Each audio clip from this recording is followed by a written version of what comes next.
This week on The Big Picture, Bill O'Reilly tries his hand at historical scholarship and comedy ensues. Fox News throws its weight behind stopping clean energy. And Media Matters investigates the terrifying rise of right-wing extremist activity in the western United States.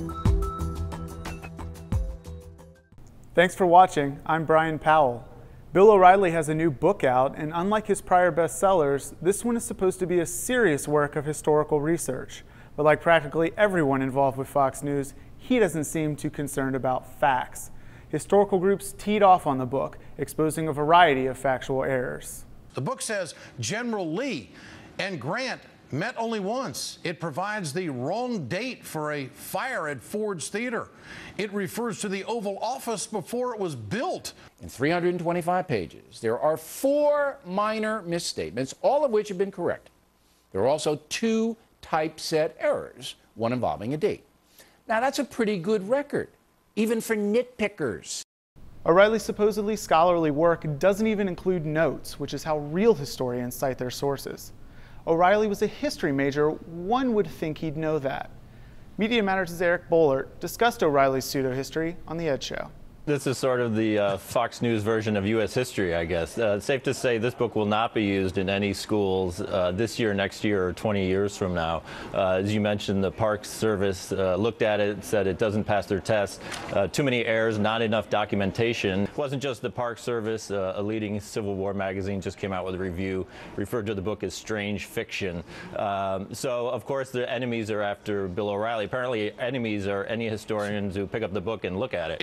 This week, the Media Matters climate team took a look at how Fox News has weighed in on the debate over the future of energy in America. If you've been reading our site for a while, you're not going to be too surprised at what we found.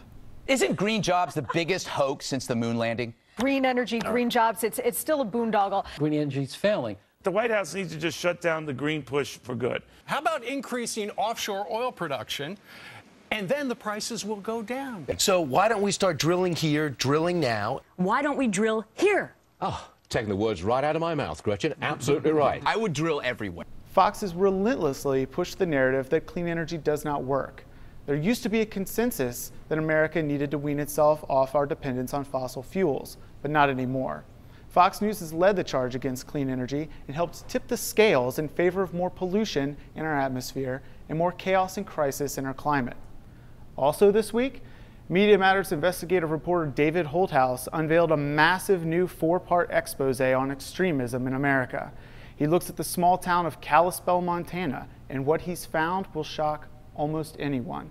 The Pioneer Little Europe movement and similar right-wing hate groups have flooded the area with dozens of white supremacists, lured west because of Montana's lax gun laws.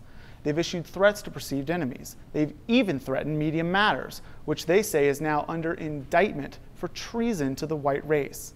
The series delves deeply into the PLE movement and the surge of this right-wing extremist activity in the Flathead Valley region.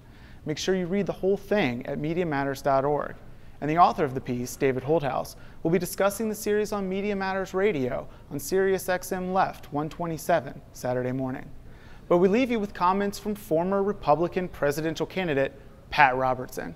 His point, as far as we can tell, seems to be that as long as you're paying homage to the killing of Islamic infidels, it's okay to have a Muslim item in your house. Thanks for watching, and we'll see you next week. Where Terrell says, I have a chess set with men based on the Crusades. We've had the set in our house for over 15 years. My wife now says we should have nothing Muslim in our house. I say that it's just a chess set, and it's okay. What are your thoughts?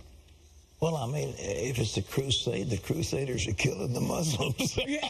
so what's the big deal? Yeah. No, you know, nothing says you can't have something Muslim in your house. You're not worshiping Allah.